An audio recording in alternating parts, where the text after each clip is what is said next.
Operation সিন্দুরের এক সপ্তাহ হয়ে গেল। ভারত পাকিস্তানের যুদ্ধের ওরা ধুলো এখন স্থির হয়ে গেল, কিন্তু যেটা স্থির হলো না সেটা হচ্ছে ভারত পাকিস্তানের যুদ্ধের পরে একে অপরের প্রতি বক্কালবাজি।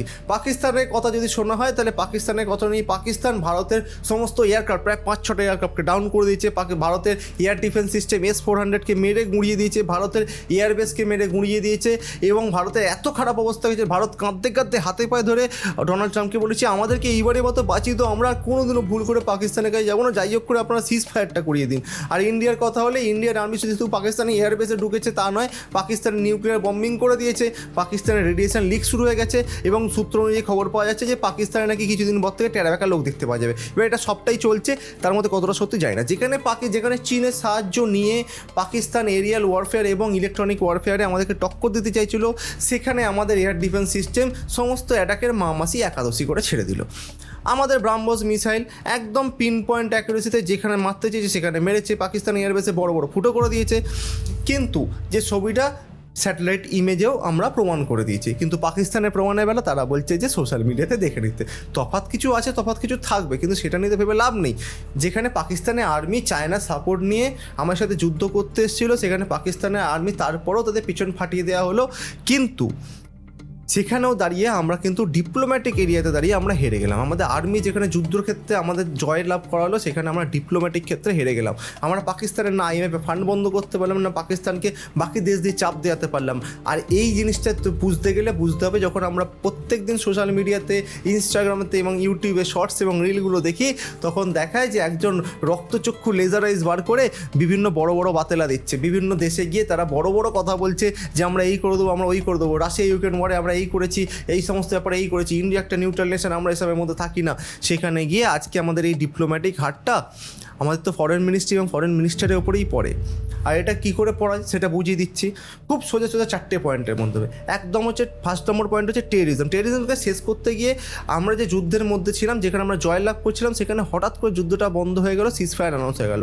এই যুদ্ধে সিজ ফায়ারটা ভারত অ্যানাউন্স করতো বা পাকিস্তান অ্যানাউন্স করতো, তাও মেনে নিতাম, কিন্তু যুদ্ধে সিজ ফায়ারটা অ্যানাউন্স করলো কি? যুদ্ধে সিজ ফায়ারটা অ্যানাউন্স করলো আমেরিকার প্রেসিডেন্ট ডোনাল্ড ট্রাম্প। এখানে এসে সিজ ফায়ার অ্যানাউন্স করা মানেটা কি? ডোনাল্ড ট্রাম্প সিজ ফায়ার অ্যানাউন্স করা মানে হচ্ছে এই যে আমাদের দুজনের মধ্যে কনফ্রন্টেশন চলছিল, এখানে ডিপ্লোম্যাটিক উইনটা হলো ডোনাল্ড ট্রাম্পের। শুধু তাই না, ডোনাল্ড ট্রাম্প বিভিন্ন জায়গায় গিয়ে বলে আসছে যে না, যদি ব্যবসা করবো না বলেছি, তাই জন্য নাকি এরা দুজন সিজ ফায়ারটাতে অ্যাকসেপ্ট করেছে। We helped a lot, and we helped also with trade. I said, come on, we're going to do a lot of trade with you guys.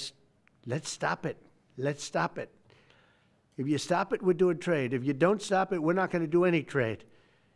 People have never really used trade the way I used it. That I can tell you. And all of a sudden they said, I think we're going to stop. এবার ভাবো কথাটা কতটা ঠিক আমি জানি না, কিন্তু ভারতের তরফ থেকে এটাকে খণ্ডন করা হয়নি বা পাকিস্তানের তরফ থেকে এটা খণ্ডন করেনি যে ব্যবসা করার জন্য আমরা সিজফায়ারটা করেছি। এবার দেখা যাক এটা পরবর্তী সময়কালেই বলবে, কিন্তু এখানে আমেরিকা একটা জিনিস দেখালো যে পাকিস্তান এবং ভারত তোরা দুজন আমার কাছে সমান, ঠিক আছে, নিচের দিকে আছিস, তোরা নিচেই থাকবি, আমি বড় ভাই, তোরা ঝগড়া করছিস, তোর ঝগড়াকে আমি মিটিয়ে দিলাম। এই জিনিসটা কেন হলো? পরেরটাতে আসি। এতদিন ধরে আমরা যে দাবি করছি কাশ্মীরটা আমাদের বা পাকিস্তান দাবি করে কাশ্মীরটা ওদের, এই যে সমস্যাটা, এটা হচ্ছে আমাদের দুটো দেশের সমস্যা। এই সমস্যাটা সবসময় আমরা চেয়েছি আমরা দুটো দেশ মিলে মেটাবো, এই সমস্যাতে আমরা কোনো 3 নম্বর দেশকে আসতে দিই। কিন্তু এখন আমেরিকার প্রেসিডেন্ট ডোনাল্ড ট্রাম্প বলছে তারা নাকি ভারত পাকিস্তানের এই 1000 বছর পুরনো সমস্যাকে নাকি মেটাতে এসছে। ভাবুন তো দেখি, কাশ্মীর কবে থেকে 1000 বছর পুরনো হয়ে গেল, ভারত কবে থেকে 1000 বছর পুরনো হয়ে গেল, আমি বুঝতে পারছি না। মানে ইন্ডিয়া পাকিস্তান কনসেপ্টটাইতে 1947 সালের পর থেকে কিন্তু মানে আমেরিকার প্রেসিডেন্ট ডোনাল্ড ট্রাম্পের কাছে জিনিসটা 1000 বছর পুরনো হয়ে। যাই হোক, এই জিনিস হতেই পারে, মানুষের মাঝে এই মাথায় গন্ডগোল করে। টেররিস্ট এটাকে ইস্যুতে পাশে থাকবে বলে সবাই দাঁড়িয়েছিল। ইউএনএ বিভিন্ন কান্ট্রি, আমেরিকা, ইউকে, সমস্ত দেশগুলো আমাদের পাশে দাঁড়িয়েছিল। টেররিস্ট অ্যাটাকে ভারতের ক্ষতি হয়েছে, ভারতের এটার এগেনস্টে রিটেলিয়েশন করা উচিত। কিন্তু যখন আমরা টেররিস্ট অ্যাটাকে এগেনস্টে অপারেশন সিন্দুর করলাম, তারপরে কতজন আমার পাশে দাঁড়ালো? প্রথম দিকে ফ্রান্স এবং ইসরায়েল সরাসরি সাপোর্ট দিলেও তার পরবর্তীকালে যখন ব্যাপারটা এসকেলেট হতে থাকে, তখন তারা বলে যে ভারতের উচিত এই সময় চেপে বসে যাওয়া, এই জিনিসটাকে এসকেলেট হতে না দেওয়া। কিন্তু এই জিনিসটা হলো কারণ আমাদের ডিপ্লোম্যাটিক একটা লস রয়েছে। এরপরে বলি, ওয়ার্ল্ডের 5th লার্জেস্ট ইকোনমি হচ্ছে আমরা ইন্ডিয়া। আমরা এই সাউথ এশিয়াতে আমরা হচ্ছি one of the biggest economy, one of the biggest man power, one of the biggest resources আমাদের কাছে রয়েছে। কিন্তু তবুও আমরা IMF যে লোনটা পাকিস্তানকে স্যাংশন করলো, সেই লোনটাকে বন্ধ করা তো দূর, ডিলে অবধি করাতে পারলাম না। এটা কি আমাদের একটা ডিপ্লোম্যাটিক পরাজয় নয়? দেখো তোমাদের কটা জিনিস বুঝিয়ে দিই। ইন্টারন্যাশনাল অ্যালাই যে কথাটা বলছিলাম, টেরিস্টদের যখন আমরা অ্যাটাক করতে গেছিলাম, অ্যাটাক করার পরে সমস্ত দেশ ভারতের পাশে ছিল। যখন টেরিস্ট আমাদেরকে অ্যাটাক করেছিল সমস্ত দেশ আমাদের পাশে দাঁড়িয়েছিল। ইভেন বড় বড় দেশ মানে আমেরিকা, ইউকে, এরা সবাই বলেছিল ভারতের যেটা হয়েছে এটা খুব খারাপ, আমরা ভারতের পাশে আছি। কিন্তু যখন আমরা অপারেশন সিন্দুরটা হলো তখন কজন আমাদের পাশে এসে দাঁড়ালো? সবাই কি বললো? তোমরা কিন্তু চুপচাপ বসে যাও, তোমরা এটা নিয়ে এসকেলেট করো না, ঝগড়াঝাটি লেগে যেতে পারে। কিন্তু এই সমস্ত সময়ের সময় কিন্তু পাকিস্তানের পাশে কিন্তু বরাবর টার্কি, আজারবাইজান, চায়না এরা কিন্তু দাঁড়িয়েছিল।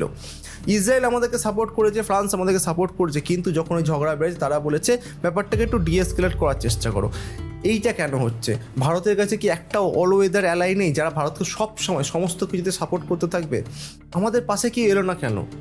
এত বিদেশ সফর হচ্ছে, G20 আমরা হোস্ট করছি, G7 সামিটে আমাদেরকে স্পেশাল ইনভিটেশন দিয়ে নিয়ে যাওয়া হচ্ছে, তারপরেও কি কোনো একটা অ্যালাই তৈরি হচ্ছে না যে ভারতকে এই সময় সাহায্য করতে পারবে? হয়তো কেউ কেউ এখানে বলবে যে এইরকম ব্যাপার ক্ষেত্রে কেউ কারোর বন্ধু নয়, সবাই সবার স্বার্থ বোঝে। তাহলে পাকিস্তানের পাশে চায়না, আজারবাইজান, টার্কি এরা কেন জানালো? ধরো টার্কি এবং আজারবাইজান না ধর্মের দিক থেকে দাঁড়িয়েছে, কিন্তু চায়না কেন দাঁড়ালো? চায়না হয়তো ভারতকে হারানোর জন্য দাঁড়ালো। এবার কেউ বলবে ভারত একাই কাঁপিয়েছে, আমাদের কারোকে দরকার নেই। তাহলে একটা কথা বলি, ইউএস যখন কোনো টেররিস্টদের কাছে ফাইট করে তখন ইউএস কেন ইউএন বা নেটো বা বিভিন্ন তাদের অ্যালাইদেরকে সাথে নিয়ে যুদ্ধ করতে হয়? যখন ওই আফগানিস্তানের কথা বলো, ইরাকের কথা বলো, ইরানের কথা বলো, কেন নিজেদের অ্যালাইদের সাথে নিয়ে যায়? কারণ 2-3টে দেশ একসাথে গেলে তখন অন্যান্য দেশেরা তাদের এগেনস্টে প্রতিরোধ করার চেষ্টা করবে না, যাতে যুদ্ধটা এসকেলেট হয়ে ওয়ার্ল্ড ওয়ারের সিচুয়েশনে না যায়। সেই জন্য আমাদেরও দরকার একটা অল ওয়েদার অ্যালাই, যাকে আমরা নিয়ে সাথে নিয়ে আমরা এগোতে পারবো, যারা আমাকে বলতে পারে চল ভাই তোকে মেরেছে, চল সবাই মিলে গিয়ে মেরে মামাসি একাদশী করে দিই। কিন্তু আমাদের ক্ষেত্রে সেটা হলো না। আমাদের ক্ষেত্রে হলোটা কি? আমাদের ক্ষেত্রে আমরা একা অ্যাটাক করলাম, আর তারপরে সমস্ত ডিপ্লোম্যাটিক প্রেশার এসে পড়ছে ভারতের ওপরে, তোমরা কেন এসকেলেট করছো, তোমরা কেন এসকেলেট করছো। যদিও আমাদের তরফ থেকে পরিষ্কার সমস্ত প্রমাণ পরিষ্কার যে পাকিস্তান একটা এমন দেশ যারা টেররিস্টদেরকে নার্চার করে, যারা টেররিস্টদেরকে ঘরে রেখে পোষে, তবুও কিন্তু পৃথিবী বাকি দেশগুলো পাকিস্তানের পাশে দাঁড়ালো না, আমাদের পাশে দাঁড়ালো, তারা নিউট্রাল পজিশন নিয়ে রাখলো। তার কারণ যখন বিভিন্ন যুদ্ধ হয় বা বিভিন্ন সমস্যা হয় সেখানে কিন্তু সবসময় ভারতের একটা জিনিস ছিল, সেটা হচ্ছে আমরা সবসময় নিউট্রাল। আর এই জিনিসটা শুরু হচ্ছে আজকে থেকে নয়, এই জিনিসটা চলছে নেহেরুর আমল থেকে। প্রথম যখন আমাদের ভারত যখন কোল্ড ওয়ারের টাইমে ভারত ভেবেছিল হয় আমেরিকার সাইড নেবে না তো রাশিয়ার সাইড নেবে, কিন্তু ভারত তখন কী বলেছিল? ভারত বলেছিল আমরা নিউট্রাল সাইড নেবো। আর এই নিউট্রাল সাইড নেওয়ার পরে কী হয়েছিল? যখন 1962 সালে চায়নার সাথে যুদ্ধ হয়, সেই যুদ্ধে ভারতের সাথে কেউ সাপোর্ট করেনি, তাই জন্য ভারত চায়নার সাথে যুদ্ধে হারে এবং সেই যুদ্ধে আমাদের প্রচুর ক্ষতিও হয়। কিন্তু ভারতের যদি একটা অল ওয়েদার অ্যালাই থাকতো, যদি ভারতের সাথে কেউ যুদ্ধ করতো, তাহলে তো আমাদের একটা জয়লাভ করার জায়গা থাকতো। কিন্তু ভারত সেখান থেকে অনেকটা এগিয়ে এসছে, ভারত আজকে অনেক শক্তিশালী হয়েছে, ভারতের আজকে সামরিক শক্তি তখনকার দিনের থেকে অনেকটা বেশি। কিন্তু আজকের দিনে যদি দেখি চায়নারও তো ক্ষমতা বেড়েছে। ভারতের প্রধান শত্রু পাকিস্তান মনে হতে পারে, কিন্তু ভারতের মেন সমস্যা তো চায়নাকে নিয়ে। চায়না পাকিস্তানকে ফান্ড করছে, কেন পাকিস্তানের টোটাল ডেপ্থে 30% চায়না অন করে। পাকিস্তানের মধ্যে দিয়ে চায়না একটা ইকোনমিক করিডোর বানাচ্ছে। পাকিস্তানকে চায়না এই যুদ্ধতেও সাপোর্ট করেছে। তার মানে চায়না হচ্ছে আমাদের one of the biggest enemy. আজকে চায়নার সাথে যদি ভারতের ফাইট হয়, ভারত হয়তো একা চায়নার সাথে ফাইটটা করে নেবে, কিন্তু যদি তার সাথে পাকিস্তান যুক্ত হয় বা অন্যান্য দেশ যুক্ত হয়, তখন কী হবে? তখন তো আমাদের একটা অ্যালাই দরকার আছে। এইখানে আমাদের যে ডিপ্লোম্যাটিক ফেলটা হচ্ছে, সেই ডিপ্লোম্যাটিক ফেলটাকে বুঝতে হবে, আমাদের সেটাকে কারেকশান করতে হবে। আজকের দিনে দাঁড়িয়ে আমরা শুধু নিউট্রাল একা চান্স নিয়ে যদি যাই থাকি, তাহলে বাকি যে দেশগুলো আমার সাথে নিউট্রাল রয়েছে সেই দেশগুলোকে তো অন্তত দাঁড়াতে হবে। যখন এই নিউট্রাল দেশের উপর কেউ অ্যাটাক করছে, তখন বাকি নিউট্রাল দেশের এগিয়ে আসবে। তা তো হচ্ছে না। তার কারণ আমাদের ডিপ্লোম্যাটিক একটা কোনো ফেলিওর থাকছে, সেই ডিপ্লোম্যাটিক ফেলিওর থেকে আমাদের বেরোতে হবে। নেহেরু যদি একটা ভুল করে থাকে, সেই ভুলটা আজও অবধি কেন কন্টিনিউ করা হচ্ছে, সেই ভুলটাকে তো আমাদেরকে শুধরে নিতে হবে। এবার একটা কথা বলি, অনেক একটা কথা বলে আজ ভারতে আমাদের একটা কোয়াড বলে একটা সংগঠন তৈরি করা আছে। কোয়াড সংগঠনটা কী ছিল? ভারত, ইউএসএ, অস্ট্রেলিয়া এবং জাপান, এই 4টে দেশ মিলে একটা অ্যালাই নেশন তৈরি করেছিল, যেটাকে চায়না বলেছিল যে এটা একটা নতুন ইউএন তৈরি, মানে নেটো তৈরি হচ্ছে। এবং সেই নেটো যে তৈরি হয়েছিল, নতুন নেটো, সেই নেটোর কজন আমাদের পাশে থাকলো? কেউ থাকলো না। তার কারণ এই যে সংগঠনটা তৈরি করেছে, এই সংগঠনটার খুব একটা বেশি সাহায্য আমরা পেলাম না। ব্রিক্স নেশন যে তৈরি করেছে, ব্রিক্স নেশনের মধ্যে কটা নেশন আমাদের পাশে দাঁড়ালো এই কনফ্লিক্টের সময়? যখন এই অ্যাক্টিভ কনফ্লিক্ট চলছে, কটা নেশন বলেছে যে না, ইন্ডিয়া যেটা করছে এটা ঠিক করছে, ইন্ডিয়াকে টেররিজম এগেন্সটে ফাইট করতে হবে, আমরা ইন্ডিয়াকে সাপোর্ট জানাচ্ছি। ব্রিক্স নেশনের one of the biggest nation তো চায়না অ্যান্ড ইন্ডিয়া, তারা তো নিজেই একে অপরের বিরুদ্ধে আছে। এইখানে আমাদের বুঝতে হবে আমাদের ডিপ্লোম্যাটিক ফেলিওরটা কোথায়, যেখানে পাকিস্তান একটা ছোটো দেশ হয়ে, একটা মিলিটারি শাসিত দেশ হয়ে, তারা চায়না এবং ইউএস দুজনকে একসাথে ব্যালেন্স করে নিয়ে চলে যাচ্ছে। দিব্যি দিব্যি তারা হয়তো হিউম্যান রাইট অ্যাট্রোসিটি করেছে, তারা বিভিন্ন মানে টোটাল পাকিস্তানটা একটা হিউম্যান রাইটসের ট্রেন্ড, মানে কী বলে ওটাকে ট্রেন রেক বলা যেতে পারে, কিন্তু তবুও তো পাকিস্তান দুজনের সাথে অ্যালাই করে নিজেদের স্বার্থটা বুঝে নিচ্ছে। কিন্তু আমাদের বেলা কী হচ্ছে, আমাদের বেলা কেউ আমাদের পাশে দাঁড়াচ্ছে না। কেন? এই কেনটার উত্তরটা কিন্তু আমাদের ফরেন পলিসির উপর বিশাল ডিপেন্ড করে। আমাদের ডিপ্লোম্যাটিক দুর্বলতার কারণে আমরা IMF-এর যে পাকিস্তানকে লোনটা দিচ্ছিল সেই লোনটা আটকাতে পারিনি, আমরা লোনটাকে ডিলে অবধি করাতে পারি যাতে পাকিস্তানের উপর চাপ পড়া যায়। আমরা আজকে ডিপ্লোম্যাটিক জায়গায় এতটা শক্তিশালী হয়েও আমাদের যে ফেলিওরটা রয়েছে সেটাকে আমাদের মানতে হবে যে পৃথিবীর অন্যান্য দেশরা পাকিস্তানকে কন্ডেম করছে না। এমনকি এটা জানার পরেও যে পাকিস্তানের যখন defence minister on air TV নিউজে বলছেন ইন্টারন্যাশনাল মিডিয়াতে যে তারা টেররিস্টদেরকে নার্চার করেছে, কালচার করেছে, তারপরেও তাদের ওপরে কেউ প্রেশার দিচ্ছে না। তার কারণ হচ্ছে প্রত্যেকটা জিনিসের প্রত্যেকটা ব্যাপারে আমাদের নিউট্রাল স্টান্সটা, যখন আমরা সবার ব্যাপারে নিউট্রাল নিই তখন স্বাভাবিক ব্যাপার হবে আমাদের সময়তেও বাকিরা নিউট্রালই থাকবে। যেমন রাশিয়া ইউক্রেন ওয়ারে রাশিয়া অ্যাগ্রেসর হলেও আমাদের ইন্ডিয়া কিন্তু একটা সুন্দর কথা বলেছে যে আমরা কোনো দিকে নেই। প্যালেস্তাইন এবং ইসরায়েল ওয়ারেও আমরা নিউট্রাল থেকেছি। তার আগে আফগানিস্তানের সময় যখন আমেরিকা যখন আফগানিস্তানে গেছে তখনও আমরা নিউট্রাল থেকেছি। আমাদের এই নিউট্রাল স্টান্সটা যখন আমরা রেখেছি সবার বেলা, তখন বাকিরাও আমাদের বেলা নিউট্রাল স্টান্স রেখেছে। আমাদের মন্ত্রী জয়শঙ্কর তো বলেছেন যে ইউকের সমস্ত ইউরোপের সমস্যা পৃথিবীর সমস্যা, আর সমস্ত পৃথিবীর সমস্যা ইউরোপের সমস্যা নয়। এইটা যদি মনে করো তাহলে কখনো ইউগাতে পারবে না। কিন্তু আমরা যদি তাদের সাথে যদি এরম করে ব্যবহার করি, আমাদের যদি কোনো অ্যালাই না থাকে, আজকের দিনে দাঁড়িয়ে আমরা ভাবছিলাম যারা আমাদের অ্যালাই হবে, যারা আমাদের পাশে দাঁড়াবে, তাদের মধ্যে কজন দাঁড়ালো, কজন আমাদের সাপোর্ট করার জন্য এগিয়ে এলো? কেউ এগিয়ে এলো না। তো তার কারণ হচ্ছে আমাদের ডিপ্লোম্যাটিক যে দুর্বলতা সেটা কিন্তু প্রকাশ পেয়েছে। আমাদের উচিত, আমাদের ফরেন মিনিস্ট্রির উচিত তাদের ডিপ্লোম্যাটিক দুর্বলতাটাকে দুর্বল করা, অ্যাটলিস্ট একটা অল ওয়েদার, একটা কি দুটো অল ওয়েদার অ্যালাই, মানে যারা সব সময় আমাদের পাশে থাকবে, যে কোনো যুদ্ধ হোক যাই হোক সেখানে পাশে থাকবে, এরকম একটা অ্যালাই তৈরি করা। যেমন US, UK, কানাডা এদেরকে নিয়ে চলে, যতই ঝামেলা হোক, কিন্তু এদের সাথে সারাক্ষণ যখন যুদ্ধ হয় বা সমস্যা হয় তারা কিন্তু পাশাপাশি একসাথে কাঁধে কাঁধ রেখে লড়ে। একটা কথা আছে না, 10টা কাঠি একসাথে ভাঙা যায় না, কিন্তু একটা কাঠি খুব সহজে ভাঙা যায়। সেটাই হচ্ছে ব্যাপার। আমাদের যদি অ্যালাই থাকে তাহলে আমাদেরকে সহজে চায়না কিন্তু বলতে হয় না ভারতের এই জায়গাটা আমার, এই জায়গাটা আমার, এটা বলা চায়না সাহস পাবে না।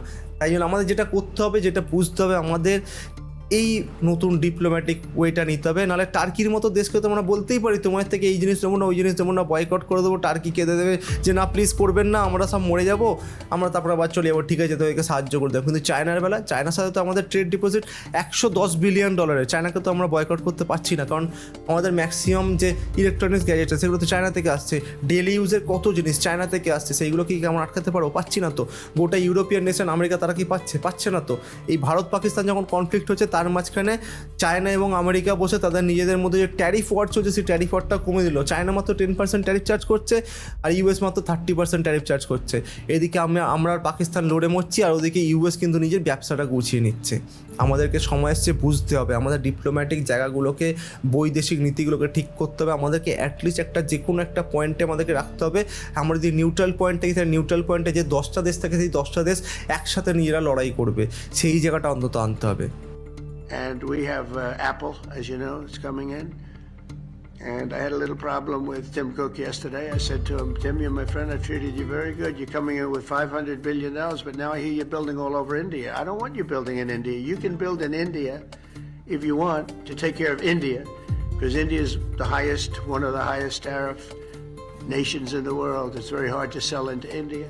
ও হ্যাঁ, একটা কথা বলে রাখা উচিত, সেটা হচ্ছে রিসেন্ট যে খবরটা পাওয়া গেছে, যেটা ডোনাল্ড ট্রাম্প বক্তব্য হয়েছে, সেখানে ডোনাল্ড ট্রাম্প অ্যাপেলের সিইওকে বলেছেন তুমি যদি অ্যাপেলের প্রোডাক্ট ইন্ডিয়াতে বানাতে পারছো তাহলে আমেরিকাতে কেন বানাচ্ছ না? আর ইন্ডিয়াতে বানানোর কী দরকার? India one of the highest tariff charge করে পৃথিবীর মধ্যে, তাই তোমার প্রোডাক্টটা ইন্ডিয়াতে বানানো শুরু করো, কারণ তাহলে আমাদের পক্ষেও সুবিধা হবে। এবার দেখা যাক ডোনাল্ড ট্রাম্প যে বলছিল ব্যবসাতে সাহায্য করে, ব্যবসাতে হেল্প করবে, এবার দেখতে হবে ডোনাল্ড ট্রাম্পের ব্যবসার হেল্প বা ব্যবসার সাহায্য কতটা হয়। এবার দেখতে হবে আমাদের দেশের তরফ থেকে এইটাতে কী জানানো হয়, যে আমরা এর তরফ থেকে কীভাবে রিটালিয়েট করবো, বা আমরা আদৌ কিছু রিটালিয়েট করবো নাকি চুপচাপ ওকে স্যার বলে মেনে নিয়ে চেপে যাবো। দেখা হয় তোমার সাথে পরেরটাতে। এই ভিডিও যদি ভালো দেখে থাকে লাইক, শেয়ার, সাবস্ক্রাইব করবে। আর এই তোমাদের মনের কথাটা কি বলছো, তোমাদের যদি কোনো কথা থাকে, মানে এই ব্যাপারটা তোমরা যদি অন্য কিছু বলতে চাও, তোমাদের যদি কোনো বক্তব্য থাকে সেটা তোমরা চ্যাটেতে লিখবে বা কমেন্ট বক্সে লিখবে। দেখা হবে পরেরটাতে। Tata, take care, bye bye, ভালো থাকবে সবাই।